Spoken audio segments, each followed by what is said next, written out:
Hello दोस्तों, स्वागत है आपका मेरे चैनल पे।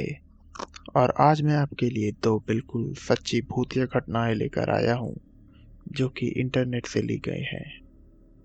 तो चलिए पहली कहानी की ओर आगे बढ़ते हैं। एक बार मेरे दादाजी ने हमें अपने दोस्त कम पड़ोसी के साथ हुई एक असाधारण घटना के बारे में बताया। तो आपको कुछ ज़रूरी बातें पता होनी चाहिए जहाँ यह घटना हुई।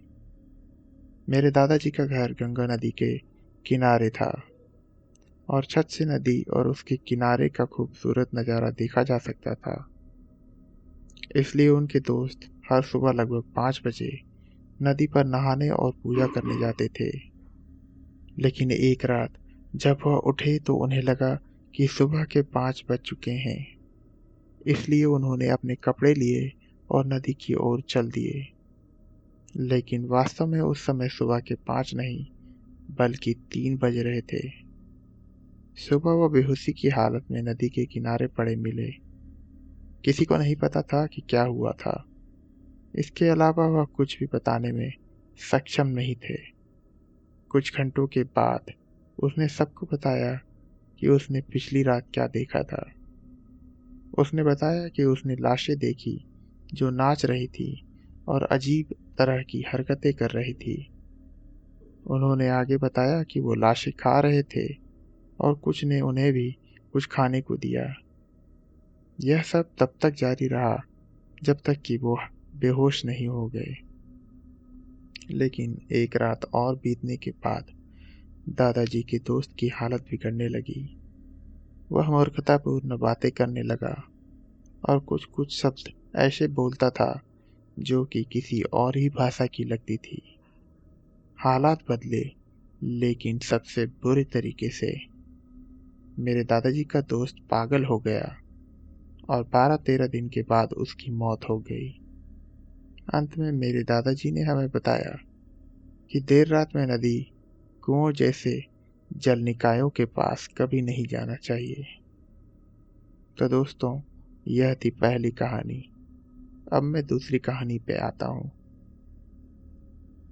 मैं बंगाल से हूँ और हमारे पास बच्चों को डराने के लिए कुछ निरर्थक कहानियाँ हैं। अक्सर प्रयोग होने वाले शब्द हैं भूतनी, पेटनी, जो कि एक स्त्री आत्मा के लिए प्रयोग में लाए जाने वाला शब्द है, और एक ऐसा ही शब्द है ब्रह्मदैत्य, जिसका प्रयोग एक ब्राह्मण पुरुष की आत्मा जो पेड़ पर रहती है उसके लिए किया जाता है। ऐसे ही कई और भी शब्द हैं। मुझे अक्सर कहा जाता था कि रात में बाल खुले रखकर बाहर न जाऊं। मेरे बाल लंबे और घुंघराले हैं और बचपन में मुझे अपने बालों को बांधने का शौक नहीं था। मुझे बताया गया था कि अगर मैं अपने बाल नहीं बांधूंगी तो कोई भूत मुझ पर हावी हो जाएगा। मुझे यह भी बताया गया कि दोपहर के समय कुएं में ना झांकूं, क्योंकि यह वह समय होता है जब पेटनी कुएं के पास बैठती है और अपने बाल सुखाती है।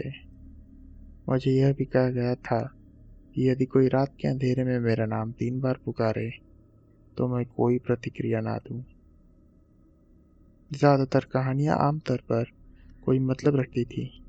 मेरी दादी ऐसी कहानियाँ सुनाया करती थी। अब वो ऐसा नहीं करती हैं। उदाहरण के लिए बाल बांधने वाला भाग, लंबे बाल खुले रखने से वो गंदे हो जाते हैं, इसलिए बाहर जाते समय उन्हें बांध कर रखना ही बेहतर है। बाकी मुझे याद नहीं है। ऐसी ही एक डरावनी कहानी मेरी चाची ने मुझे सुनाई थी। उन्होंने और मेरे चाचा ने हाल ही में कुछ समय पहले एक घर का ग्राउंड फ्लोर किराए पर लिया था।